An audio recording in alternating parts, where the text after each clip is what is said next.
Third-party memory, OEM memory, they're not the same.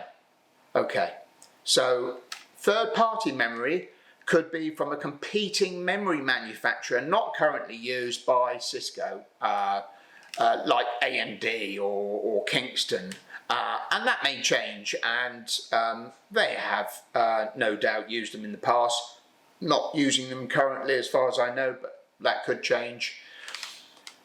So it might be difficult to get support on those because they aren't already in use or approved by Cisco, and they won't have any TAN codes on there, and if Cisco have not tested them in their machines, they're highly likely to turn around and say, no, we're sorry, we can't support those.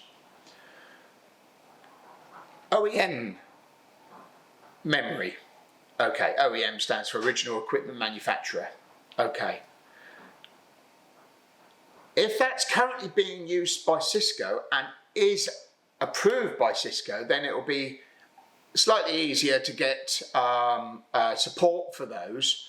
But again, that's a line of inquiry for very large users, and for me and you, it's probably best to stick to original memory with that magic TAN code on there, and you can't go wrong. If something does go wrong or you hit a fault, then at least you can discount memory issue from your line of inquiries.